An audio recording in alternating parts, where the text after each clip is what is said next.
Dalam sebuah kilas balik masa lalu, tersimpan kisah yang kelam dan tragis, asal mula dari Gollum. Dahulu, ia adalah Sméagol, seorang hobbit sederhana. Pada suatu hari yang tampaknya biasa, saat tengah memancing bersama sepupunya Déagol, takdir mengubah segalanya. Déagol diseret ikan besar ke dasar sungai. Di sana, sebuah cincin emas berkilau tergeletak di lumpur. Daya tariknya begitu kuat, memikat pandangan dan hati. Namun benda itu bukan perhiasan biasa. Itu adalah sang cincin utama. Sméagol merasa terikat olehnya seketika, seakan bisikan halus mulai bergaung di pikirannya. Ia meminta cincin itu, tapi ketika ditolak, bisikan berubah menjadi teriakan. Sméagol membunuh Déagol dengan tangannya sendiri, dan dalam sekejap kehidupannya yang polos lenyap. Diusir oleh komunitasnya karena kejahatan tersebut, Sméagol melarikan diri ke dalam gua-gua sunyi pegunungan berkabut, hanya ditemani oleh sang cincin. Tubuh dan jiwanya perlahan membusuk. Kehidupannya diperpanjang secara tidak wajar. Dalam keheningan dan kegelapan, Sméagol berubah menjadi sosok yang kini dikenal sebagai Gollum.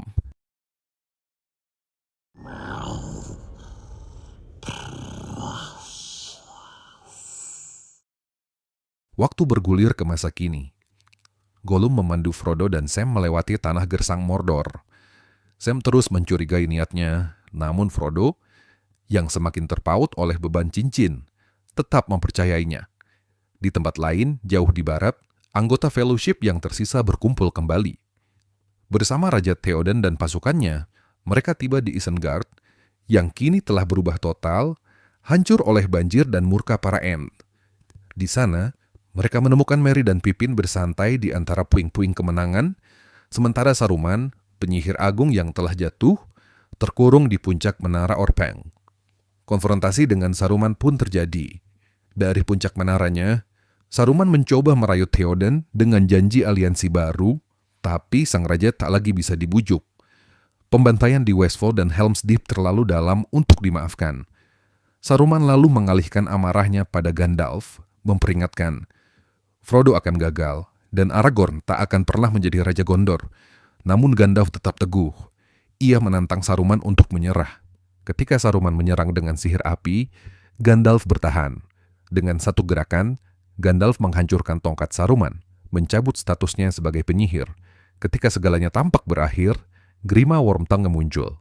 Theoden memberinya kesempatan untuk menebus masa lalunya. Tapi saat Saruman kembali menghina dan memukulnya, Grima meledak dalam amarah dan menikam tuannya sendiri. Sebuah panah Legolas mengakhiri hidup Grima, namun semuanya sudah terlambat. Saruman terjatuh.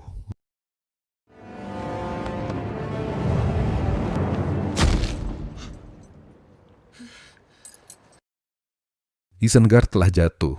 Air membanjiri menara yang dulunya dipenuhi besi dan asap.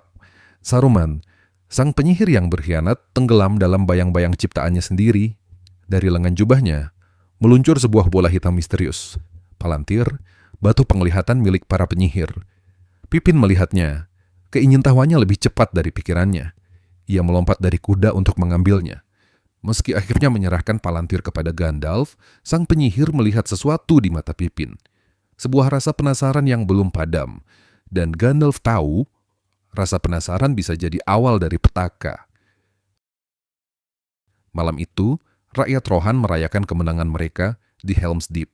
Suasana haru bercampur gembira. Namun di balik sukacita, ada kegelisahan yang membayangi. Gandalf mulai resah. Waktu terus berjalan, Frodo dan Sam semakin dekat dengan Mordor. Akankah ia berhasil? Ataukah kegelapan akan menelannya? Tapi Aragorn tetap yakin. Ia percaya Frodo masih hidup dan harapan belum sirna. Di tempat lain, jauh dari makanan dan pesta, Frodo dan Sam tertidur, tapi Gollum terjaga, melangkah ke dalam kegelapan. Pertarungan dalam dirinya kembali berkobar. Suara Sméagol memohon kesetiaan, tapi sisi gelapnya, Gollum, yang sepenuhnya dikendalikan oleh ambisi dan kerakusan, mengambil alih. Dan akhirnya, sebuah keputusan dibuat. Mereka akan menuntun Frodo dan Sam ke sarang Shelob, monster purba yang haus darah, lalu merebut kembali cincin berharga dari tubuh mereka yang sudah tak bernyawa. Namun Sam mendengarnya, ia langsung menyerang Gollum. Amarahnya meluap, tapi Frodo, yang masih terikat pada harapan dan belas kasihan, memisahkan mereka. Ia yakin Tanpa Gollum, mereka tidak akan menemukan jalan. Dengan berat hati, Sam mengalah. Come, Smeagol.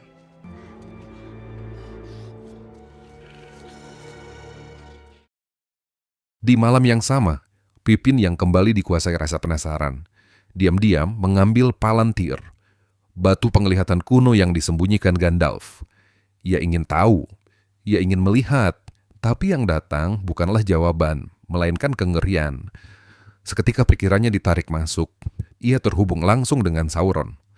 Teror dan penderitaan mengikatnya, tubuh kecilnya gemetar di bawah tekanan kekuatan gelap yang mencoba mengorek informasi, mencari tahu di mana cincin itu. Untungnya, Pippin tak membuka mulut. Meski terguncang hebat, ia tidak menyerah. Gandalf menutup batu itu tepat waktu, tapi konsekuensinya sudah terjadi. Sauron kini percaya, Pippin adalah pembawa cincin, dan ia sedang menuju Minas Tirith. Bagi Gandalf, itu sudah cukup sebagai peringatan. Waktu habis, Gondor akan diserang. Satu-satunya pilihan sekarang adalah bergerak cepat, memperingatkan penjaga kota sebelum kegelapan datang mengetuk gerbang mereka. Keesokan paginya Gandalf bersiap menuju Minas Tirith, dan ia tak akan pergi sendiri. Pippin harus ikut. Palantir telah memperlihatkan wajahnya kepada Sauron. Rohan tidak lagi tempat yang aman baginya. Sementara itu, Arwen tengah dalam perjalanan menuju tanah keabadian. Namun di tengah perjalanan, sebuah visi menerpa hatinya. Seorang anak laki-laki, putra dari masa depannya bersama Aragorn. Sebuah penglihatan yang mengubah segalanya. Tersadar bahwa ayahnya telah menyembunyikan kebenaran, Arwen berbalik, memohon agar pedang Narsil, pedang para raja yang dulu memotong tangan Sauron, ditempa kembali. Hanya pedang itu yang dapat menjadi lambang sah bagi Aragorn sebagai pewaris tahta Gondor. Elrond sempat menolak, namun saat menyadari Arwen telah memilih takdirnya sebagai manusia fana, tak ada lagi yang bisa dilakukan kecuali menyerahkan diri pada keputusan putrinya. Dan di tengah nyala api pandai besi elf, pedang para raja lahir kembali. Anduril, api barunya bangsa manusia. Gandalf dan Pippin akhirnya tiba di Gondor. Dari kejauhan menjulang kota putih, Minas Tirith, kota para raja. Mereka menaiki setiap tingkat kota, dari gerbang bawah hingga ke tempat tertinggi, tempat takhta berada. Di sana Pippin melihat pohon putih, pohon sakral yang dipercaya hanya akan berbunga saat raja sejati kembali. Namun belum ada raja hari ini, hanya seorang wali. Di ujung aula besar duduklah Denethor, penguasa Gondor, yang nyaris kehilangan kewarasannya karena duka atas kematian putranya, Boromir. Dalam pertemuan itu, Denethor menolak segala bantuan, menutup telinga pada kabar ancaman yang kian mendekat. Ia bahkan menuduh Gandalf berambisi mengambil alih kekuasaan dan menempatkan Aragorn di takhta Gondor. Gandalf muak dengan keangkuhan ini, meninggalkan Denethor dalam kemarahan. Dari balkon istana, ia dan Pippin memandangi awan gelap yang mulai mengalir dari Mordor, pertanda badai perang telah bergerak. When the shadow of Mordor reaches this city, it will begin. Dan benar saja, perubahan mulai terasa di perbatasan. Frodo, Sam, dan Gollum semakin dekat dengan Mordor. Sam menyadari, langit semakin gelap setiap harinya, seolah-olah alam pun tahu, bencana besar sedang datang. Malam itu, Pippin mengenakan baju zirah pertamanya, sementara Gandalf menatap gelapnya cakrawala Mordor. Ia tahu pasukan Sauron sedang berkumpul. Bukan hanya orc, tapi juga manusia bayaran dari timur dan selatan, binatang-binatang buas dan yang terburuk. Witch King of Angmar, pemimpin para Nazgul, makhluk yang dulu melukai Frodo di Weathertop, dan kini menjadi pemimpin pasukan kegelapan dari benteng Minas Morgul. Saat Gandalf mengucapkan kata-kata tersebut, Frodo, Sam, dan Gollum telah sampai di Minas Morgul. Gollum memandu mereka menuju tangga curam tersembunyi. Tapi kekuatan gelap Minas Morgul menarik cincin dan Frodo bersamanya. Frodo hampir menyerah, hingga Sam dan Gollum buru-buru menariknya kembali.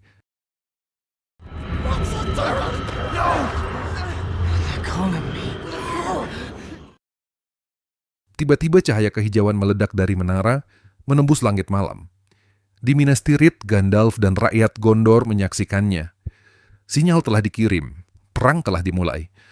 Frodo terjatuh, lalu langit dipecah oleh teriakan mengerikan saat sang raja penyihir terbang keluar dari Minas Morgul di atas tunggangannya. Ia memberi aba-aba dan gerbang Minas Morgul terbuka. Pasukan Sauron yang tak terhitung jumlahnya mulai berbaris keluar. Satu hal pasti, perang tak dapat dielakkan.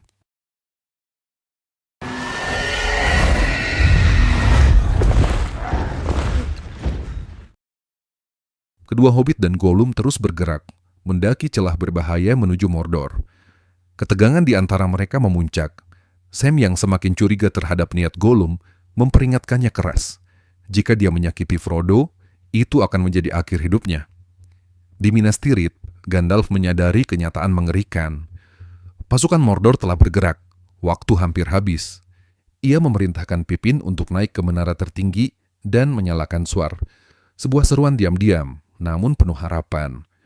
Sementara itu di Osgiliath, Faramir memimpin pertahanan terakhir kota yang hancur. Di seberang sungai, pasukan orc bergerak diam-diam dengan rakit, melintasi sungai. Mereka datang tanpa suara, tanpa ampun. Seorang prajurit sempat melihat mereka, namun segera dibungkam. Faramir segera menyadari, serangan besar telah tiba dan datang dengan kekuatan penuh. Ia bersiap memimpin pasukannya menahan gempuran. Ketika rakit-rakit menyentuh daratan, pertarungan sengit pun meletus. Awalnya mereka mampu bertahan, tapi gelombang demi gelombang orc terus berdatangan. Satu demi satu, pasukan Gondor tumbang. Saat jembatan dikuasai musuh dan Osgiliath mulai runtuh, di Minas Tirith, Pippin diam-diam menyalakan suar. Api pertama menyala, membelah kegelapan malam. Gandalf menatap nyala itu dengan penuh harap. Satu persatu, api membara di puncak gunung, menyebarkan panggilan. Gondor meminta bantuan, dan panggilan itu dijawab. Jauh di Edoras, suar yang menyala akhirnya mencapai mata Aragorn. Kabar tentang Gondor meminta pertolongan segera mencapai Raja Theoden. Sang raja hanya butuh sekejap untuk menjawab, Rohan akan datang, perang telah tiba, dan mereka tak akan berpaling. Maka dimulailah persiapan menuju perang.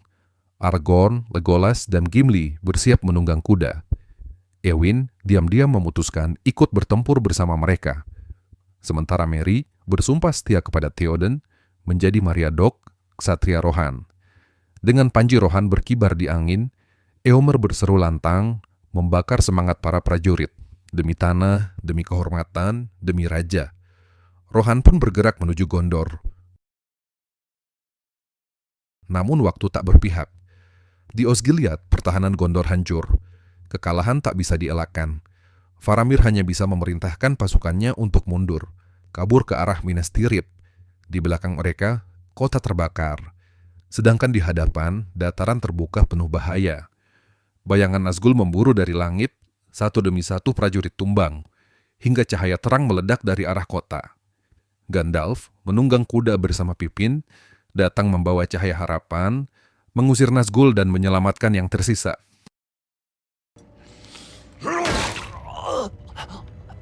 The age of men is over.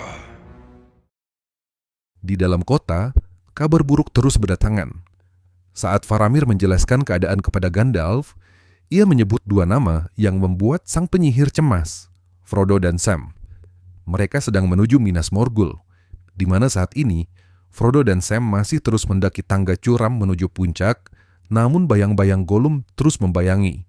Ia menanam benih keraguan di hati Frodo, berusaha memisahkannya dari Sam. Berbisik, Sam hanya menginginkan cincin tersebut, dan dalam kabut tipis pegunungan, benih itu mulai tumbuh.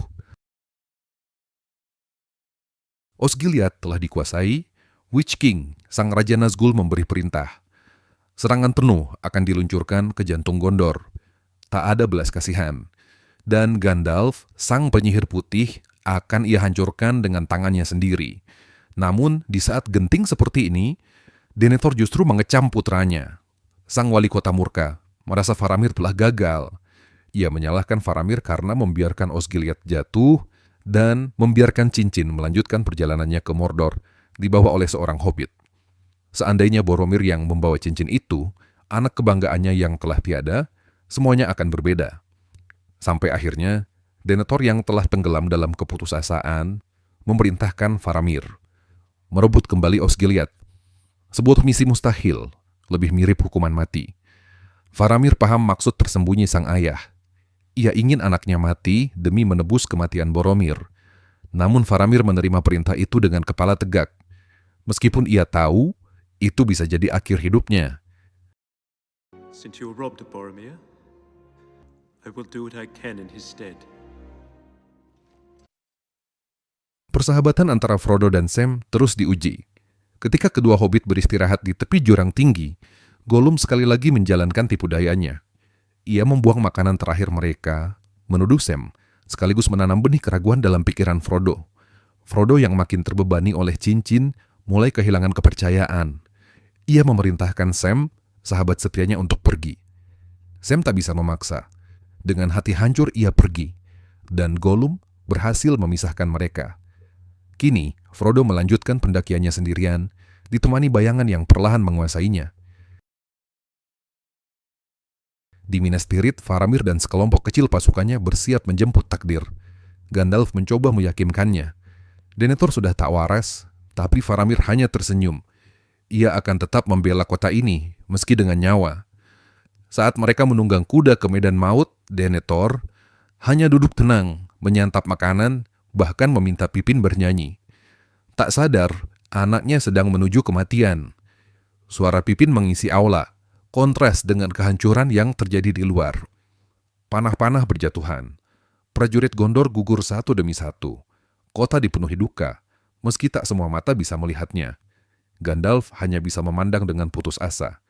Ini bukan sekadar kekalahan, ini pengorbanan sia-sia. Waktu terus berjalan, pasukan Rohan Kian mendekati Gondor. Namun, mereka sadar, jumlah mereka jauh dari cukup untuk menghadapi pasukan Sauron. Aragorn tahu, keberanian saja tak cukup. Mereka butuh sesuatu yang lebih, sebuah keajaiban. Di balik kemah, sebuah jalan kuno menuju gunung terkutuk menanti. Jalan yang dipenuhi legenda gelap, tak ada yang pernah kembali dari sana. Bahkan kuda pun takut melintasinya. Tapi di sanalah harapan terakhir bersembunyi. Aragorn menatap jalan itu, melihat sesosok bayangan. Sekejap mata, menghilang. Malam harinya, Aragorn terbangun dari mimpi buruk. Arwen sekarat. Kekuatan Sauron perlahan menghabisinya. Lalu, kedatangan Elrond mengubah segalanya. Ia membawa pesan penting. Gondor akan jatuh jika tak ada bantuan tambahan. Pasukan Sauron bukan hanya datang dari darat, tapi juga dari laut. Meskipun Aragorn yakin tidak ada bantuan yang tersisa, namun Elrond punya satu jawaban. Pasukan dari gunung.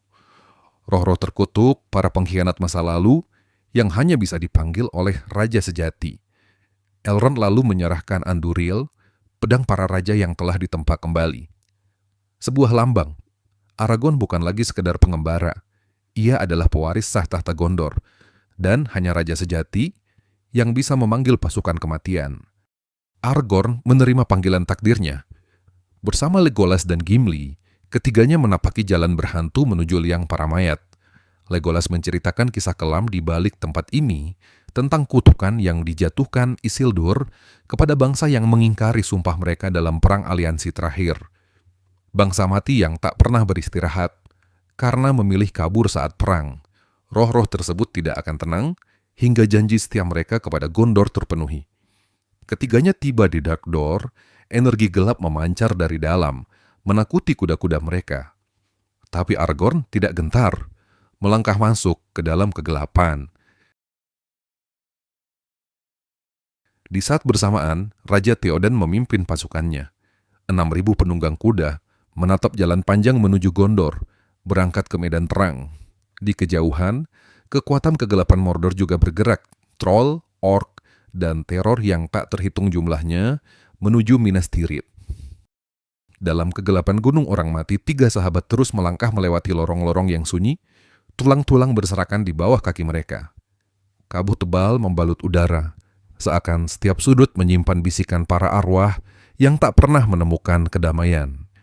Setiap langkah membawa mereka ke dalam kedalaman yang lebih menyesakkan, hingga akhirnya mereka tiba di hadapan Raja para Arwah, pemimpin pasukan yang dikutuk. The dead do not suffer the living to pass. Tanpa gentar, Aragorn melangkah maju, menuntut sumpah lama mereka demi Gondor. Tapi sang raja mengejeknya, hanya raja sejati Gondor yang boleh memberi perintah. Maka Aragorn menunjukkan Anduril, pedang yang ditempa kembali dari Narsil, simbol darah kerajaan. Dengan otoritas seorang raja sejati, pewaris Isildur, Aragorn memerintahkan mereka untuk memenuhi sumpah yang telah lama terlupakan, membantu Gondor di Minas Tirith, dan sebagai gantinya, mereka akan dibebaskan. Sayangnya, para arwah tetap diam. Satu persatu menghilang ke dalam kegelapan. Gua mulai runtuh, ribuan tengkorak jatuh seperti gelombang kematian. Dalam kepanikan, ketiganya berlari, nyaris terkubur, dan berhasil meloloskan diri keluar. Saat mereka tiba di mulut gua, pemandangan yang menanti jauh dari harapan. Armada kapal hitam milik musuh berlayar meninggalkan kota yang terbakar. Aragorn jatuh berlutut, yakin mereka telah gagal. Gondor tampak tak terselamatkan. Namun, di saat paling gelap itulah harapan kembali muncul.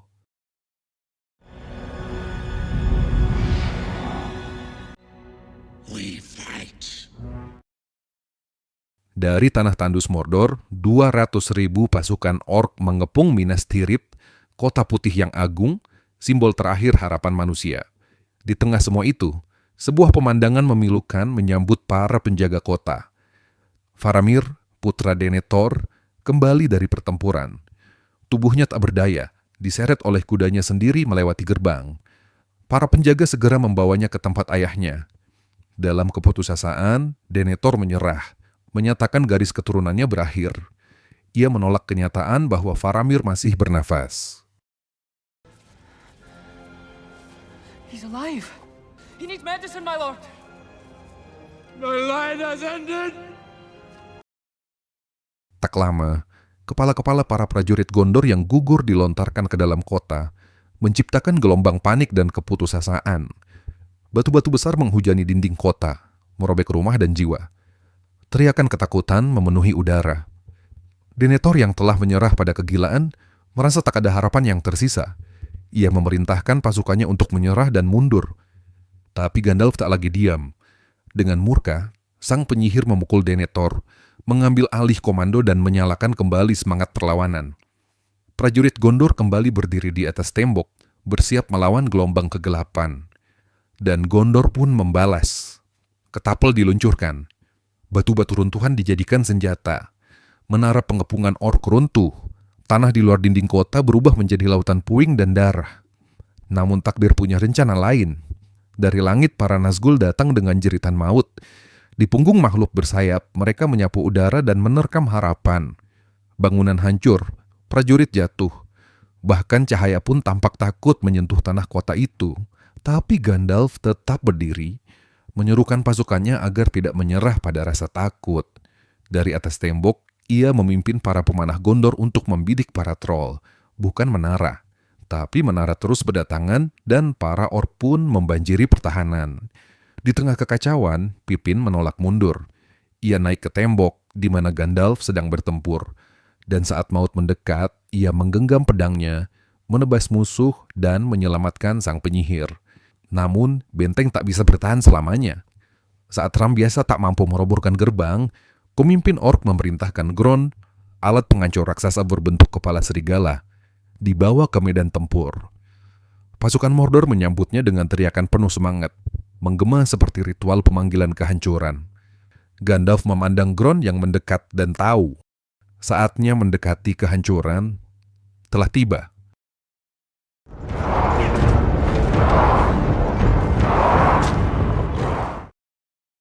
Sementara Minas Tirith masih dikepung oleh pasukan Mordor, di tepi lain peperangan muncul bahaya baru.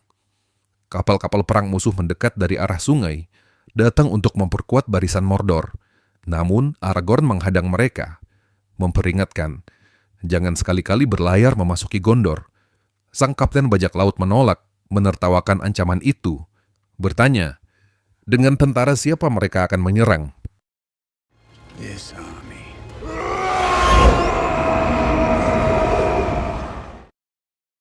Di sisi lain, jauh di timur, Frodo semakin dekat dengan Mordor.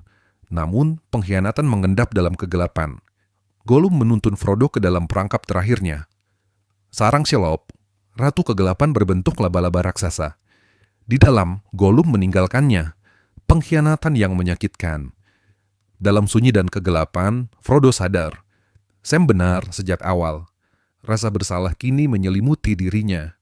Di luar, Sam yang sebelumnya terusir, menemukan kembali roti yang dibuang Gollum. Marah dan tersadar akan niat jahat Gollum, Sam kini hanya punya satu tujuan, menyelamatkan sahabatnya. Kepanikan melanda Frodo, lorong-lorong penuh jaring, tulang dan sunyi. Hingga sosok Shelob muncul, raksasa berkaki 8, menyerang tiba-tiba. Frodo mencoba bertahan, menggunakan cahaya Galadriel untuk melawan. Ia berlari menyusuri lorong, namun jebakan menantinya. Jaring kuat menahannya, membuat Frodo tak berdaya. Ketegangan memuncak, Shelob mendekat.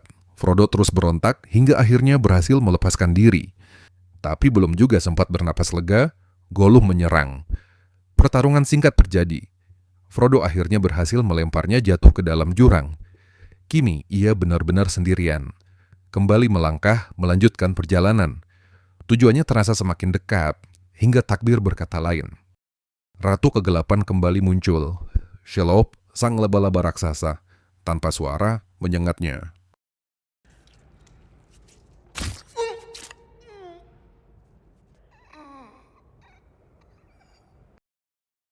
Benang kematian membungkus Frodo, namun Sam datang tepat waktu. Menantang makhluk yang jauh lebih besar darinya. Tak ada bantuan, tak ada pengalaman. Tapi Sam melawan. Dalam duel yang mencekam, Sam menunjukkan keberanian luar biasa. Ia berhasil mengusir Shelob, melukainya parah. Tapi saat Sam kembali ke sisi Frodo, hatinya remuk. Tubuh itu tak bergerak, napas tak terdengar. Sam menangis, percaya. Semuanya telah berakhir. Tiba-tiba, pedang Sting mulai bersinar biru. Tanda orc mendekat. Sam bersembunyi, dan saat itulah ia mendengar kebenaran. Frodo masih hidup. Shelob tidak membunuh buruannya. Ia hanya melumpuhkannya. Dan kini, Frodo ditawan dan dibawa ke menara. Pintu gerbang Minas Tirith diambang kehancuran. Hanya tinggal menunggu waktu, sampai Gron, ram raksasa berkepala serigala, menembus batas terakhir pertahanan kota. Mimpi buruk itu akhirnya datang. Ribuan orc menyerbu kota. Api, panik, dan kematian mewarnai tiap sudut. Gandalf memimpin di garis terdepan, berusaha menahan kekuatan yang tak terbendung. Tapi bahkan, ia mulai goyah.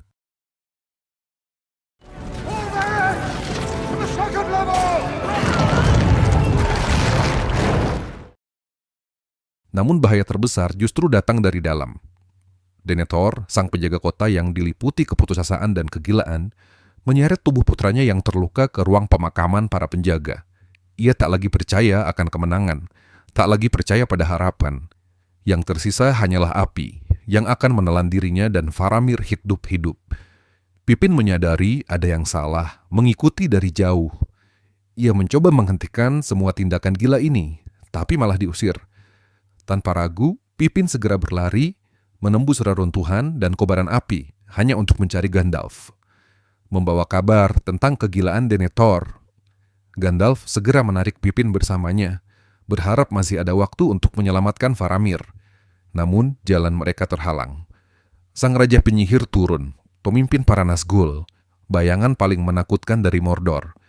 Datang dengan kekuatan yang menakutkan, menghancurkan tongkat Gandalf, dan bersiap menghabisinya. Harapan seolah terhempas ke tanah, tapi takdir punya rencana lain.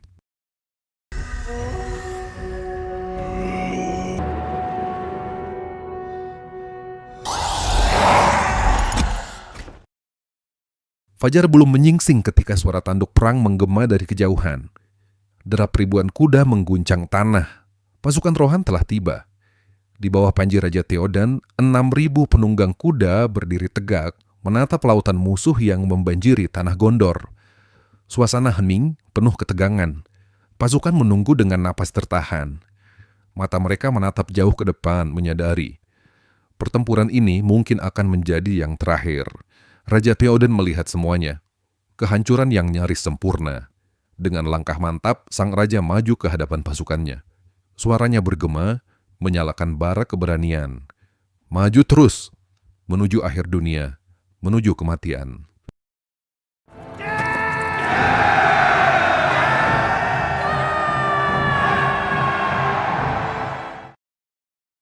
Pasukan berkuda rohan menyerbu. Anak panah musuh melesat, tapi tak satu pun yang mampu menghentikan barisan berkuda rohan. Mereka menghantam pasukan orc seperti badai, menindas, menghancurkan. Barisan musuh pun porak-poranda, runtuh diterjang kekuatan dari utara. Kemenangan tampak di depan mata. Para orc melarikan diri, dan pasukan rohan bersorak. Namun, kemenangan itu hanya sesaat. Bayangan raksasa bergerak di kejauhan. Barisan besar Oliphaunt muncul. Makhluk raksasa dari selatan, memijak tanah seperti gunung yang berjalan. Sementara itu, jauh di dalam kota, Gandalf berjuang menyelamatkan Faramir dari kematian yang sia-sia. Api mulai menyulut, mereka harus bertindak cepat. Gandalf segera melaju kudanya, dan Pippin melompat ke atas kayu bakar, menarik Faramir keluar dari kobaran api. Denethor yang menyadari anaknya masih hidup, tak dapat menanggung rasa bersalah. Dalam keputusannya, ia berlari keluar, terbakar, memilih akhir tragis menuju kematian. Kembali ke ladang pertempuran, medan berubah menjadi neraka. Gajah-gajah raksasa menerjang tanpa ampun, menghancurkan segalanya yang ada di depan mereka. Panah menghujani dari atas, tapi keberanian tak padam. Raja Theoden tanpa gentar mengangkat pedangnya dan menyerukan serangan kedua. Pasukan rohan menyambut panggilan itu dengan teriakan nyaring, tapi gelombang musuh terlalu besar. Satu persatu, para penunggang kuda mulai berguguran, tapi mereka terus bertahan. Di tengah kekacauan, Eowyn dan Merry berhasil menjatuhkan satu gajah raksasa. Tubuh mereka terhempas ke tanah, terluka, tapi belum kalah. Lalu, malapetaka datang. Witch King dari Angmar, sang raja penyihir, muncul di hadapan Theoden dan menghempaskannya dari pelana. Sang raja Gondor terkapar, terbaring tak berdaya. I will kill you if you touch him.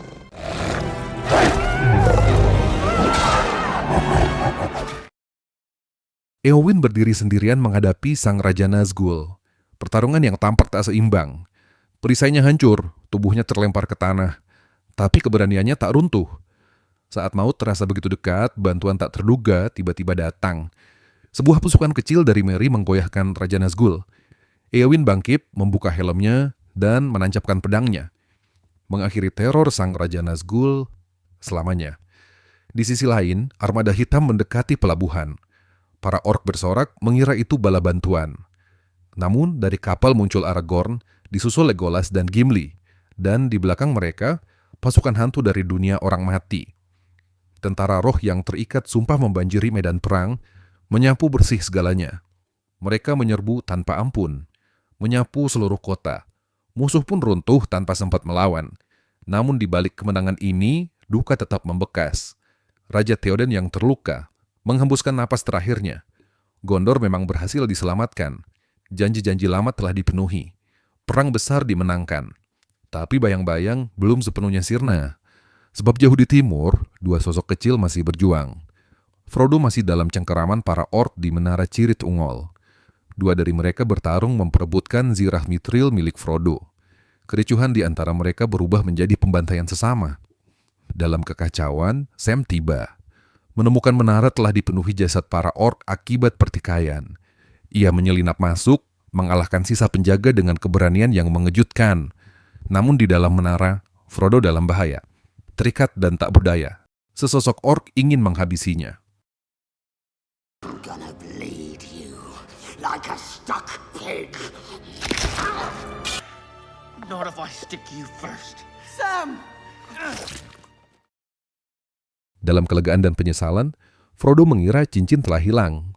Tapi Sam menyimpannya. Ia mengaku telah mengambilnya dari Frodo saat tuannya tak sadarkan diri, agar para orc tak menemukannya.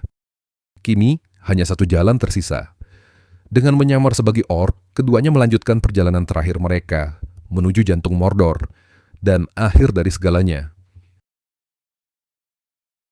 Di Minas Tirith, Gandalf menyadari betapa besar pasukan orc yang tengah menunggu di dalam gerbang hitam. Frodo dan Sam dalam bahaya. Jika mereka ingin mencapai kawah Gunung Doom, dua hobbit itu harus melintasi dataran Gorgoroth, tempat yang dijaga puluhan ribu orc dan diawasi terus-menerus oleh mata Sauron. Gandalf merasa ia telah mengirim Frodo dan Sam berjalan menuju kematian mereka. Tapi Aragorn masih percaya pada harapan. Ia mempunyai sebuah rencana, sebuah siasat, sebuah pengalihan, menyeret pasukan Sauron keluar dari Mordor. Frodo dan Sam mungkin punya kesempatan melintas tanpa terdeteksi. Dengan menggunakan Palantir, Aragorn menantang Sauron secara langsung, menunjukkan pedang Anduril, pedang Elendil, yang dulu pernah melukai Sauron. Sebuah langkah yang tak pasti, sebuah pertempuran yang tak dapat dimenangkan. Bersama pasukan Gondor dan Rohan, Aragorn bergerak menuju gerbang hitam demi menjadi umpan. Di saat bersamaan, Frodo dan Sam terus melangkah, masih menyamar di tengah pasukan orc. Tanpa diduga, sekelompok orc menemukan dan memaksa keduanya bergabung. Dalam perjalanan, pemimpin barisan mulai mencurigai sesuatu. Takut penyamaran mereka terbongkar, Frodo meminta Sam untuk memukulnya, membuat keributan. Dan di tengah kekacauan itulah mereka melarikan diri, keluar dari barisan orc dan memasuki dataran Gorgoroth. Perjalanan yang terasa semakin berat. Setiap langkah perlahan membawa mereka lebih dekat menuju kawah Gunung Doom. Satu-satunya tempat di mana cincin Sauron dapat dimusnahkan. Namun, pengaruh cincin terus merongrong jiwa Frodo. Mata Sauron terus mencari. Dan saat itulah, Frodo terjatuh, tak mampu melangkah. Akhirnya, Aragorn dan pasukannya tiba di gerbang hitam Mordor. Gerbang pun terbuka. Dalam suasana tegang, juru bicara Sauron muncul, melemparkan baju mithril Frodo, sambil menyampaikan, Frodo telah tewas. Air mata tampak di mata Gandalf, tapi Aragorn menolak percaya. Tanpa ragu, langsung menebas, sambil menyatakan keyakinannya. Frodo masih hidup. Seketika, mata Sauron yang tadinya terus mengawasi perjalanan para hobbit, tiba-tiba berpaling dan fokus pada gerbang hitam. Pintu gerbang perlahan terbuka, dan dari baliknya, gelombang orc keluar, memenuhi medan pertempuran. Pertarungan yang tampak tak sebanding. Rasa takut melanda hati para prajurit. Namun Aragorn menyampaikan sebuah pesan. Dia memahami ketakutan yang melanda mereka, ketakutan yang sama yang sekarang ia rasakan. Tapi hari ini bukan saatnya manusia menyerah. Hari ini mereka akan melawan demi masa depan, demi sebuah harapan yang tengah dibawa oleh dua hobbit kecil. For Frodo.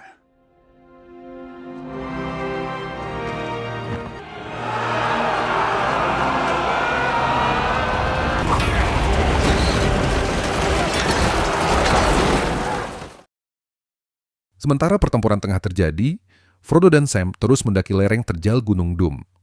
Langkah Frodo kian lemah, cahaya hidup seakan meredup di matanya. Tapi Sam, sahabat setianya, mengangkat Frodo di punggungnya, terus naik demi mencapai puncak, demi memenuhi misi yang tampak mustahil. Namun, Gollum tiba-tiba muncul, menyerang, didorong oleh hasratnya yang tak terbendung terhadap cincin. Di saat genting itu, sebuah lemparan batu dari Sam berhasil melumpuhkannya, memberi Frodo peluang untuk melarikan diri. Di gerbang hitam, pertempuran masih terus berlangsung. Para pejuang bertahan melawan gelombang musuh yang begitu besar jumlahnya. Dari arah langit, para Nazgul turun, menebar teror di tengah pertempuran. Tapi kemudian, sebuah ngengat kembali menampakkan diri. Sebuah pertanda harapan. Elang raksasa turun dari langit, menerjang para Felbeast dan membantu umat manusia. Di saat bersamaan, Frodo telah mencapai tepi kawah Gunung Doom. Tempat di mana nasib cincin dan dunia akan ditentukan. Sam terus meminta Frodo untuk melepaskan benda terkutuk itu. Namun, cincin itu mencengkeram hati Frodo. The ring is mine.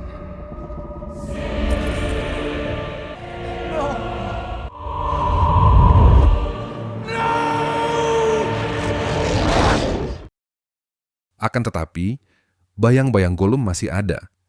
Dipenuhi keserakahan, ia melompat, menerjang Frodo demi merebut kembali cincin yang dianggapnya sebagai miliknya. Gollum berhasil menggigit jari Frodo dan akhirnya mendapatkan cincin. Di tengah perjuangan melawan kegelapan, godaan tampaknya kembali mengacaukan segalanya. Namun, dari godaan itu pula, Frodo kembali berniat merebut cincin. Dalam perkelahian yang terjadi, Frodo dan Gollum terjatuh dari bibir jurang. Gollum lenyap di tengah lahar yang bergelora. Masih erat memeluk cincin yang tak dapat dilepaskannya. Sementara Gollum mencapai ajalnya, Frodo bergelantung di tepi jurang, satu-satunya yang masih dapat menyelamatkannya adalah Sam. Dengan sisa tenaga, Sam menarik Frodo naik, menyelamatkannya dari kematian. Cincin yang menjadi sumber kegelapan Sauron akhirnya meleleh dan hancur, tak bersisa. Dan bersamanya, kekuasaan Sauron lenyap selamanya. Pasukan kegelapan tercerai-berai, tanah berguncang, dan para orc lari menyelamatkan diri di telan bumi yang terbelah. Di tengah gejolak itu, Gunung Doom meletus, melontarkan bola-bola api. Frodo dan Sam terperangkap di tengah lahar yang terus naik. Dalam saat-saat gelap itu, Frodo menemukan kedamaian, bebas dari beban cincin. Bagi kedua hobbit, perjuangan mereka tidak sia-sia. Meskipun tampaknya ini adalah akhir dari perjalanan mereka, namun Gandalf datang tepat pada waktu, menunggangi elang raksasa, menyelamatkan Frodo dan Sam sebelum terlambat. Setelah perjalanan yang luar biasa, Frodo terbangun di Minas Tirith, dikelilingi para sahabat yang masih hidup. Sebuah reuni yang hangat terjadi, sebuah momen emosional yang menandai awal dari babak baru. Cerita pun mencapai puncaknya saat Aragorn dimahkotai sebagai Raja Gondor, menikahi Arwen, menjadi ratu dan raja, memenuhi janji cinta dan takdir yang diwariskan kepada mereka. Dalam momen yang penuh makna itu, Aragorn dan rakyatnya memberi penghormatan kepada para hobbit, membungkukkan badan demi pahlawan tak terduga yang telah menyelamatkan dunia. Akhirnya, keempat hobbit pun kembali ke Shire. Di tempat asal mereka, hidup tampak masih berjalan seperti biasa, namun perjalanan dan perubahan di hati masing-masing tak akan pernah bisa dihapus. Di penginapan Green Dragon, 4 sahabat berkumpul, sambil mengenang perjalanan yang tak akan dilupakan. Tak lama kemudian, Sam menemukan cinta dan keluarga bersama Rosie Cotton. Akan tetapi, Frodo menyadari, luka yang dideritanya, luka yang tak kasat mata, tak dapat sepenuhnya sembuh. Dalam kesendirian, Frodo menuliskan kisah petualangannya. Suatu hari, para sahabat menemani Bilbo yang sudah renta menuju Grey Havens, tempat sebuah kapal kaum elf tengah menunggu. Di dermaga, Frodo kemudian membuat keputusan yang menyentuh hati. Bergabung bersama Bilbo, Gandalf, dan bangsa elf, berlayar menuju tanah abadi, tempat di mana luka bisa sembuh dan hati bisa menemukan kedamaian. Sebelum naik ke kapal, Frodo memberikan bukunya kepada Sam dan kemudian, sambil menoleh sekali lagi, melambaikan tangan perpisahan. Dalam cahaya matahari terbenam, kapal itu perlahan lenyap di kejauhan.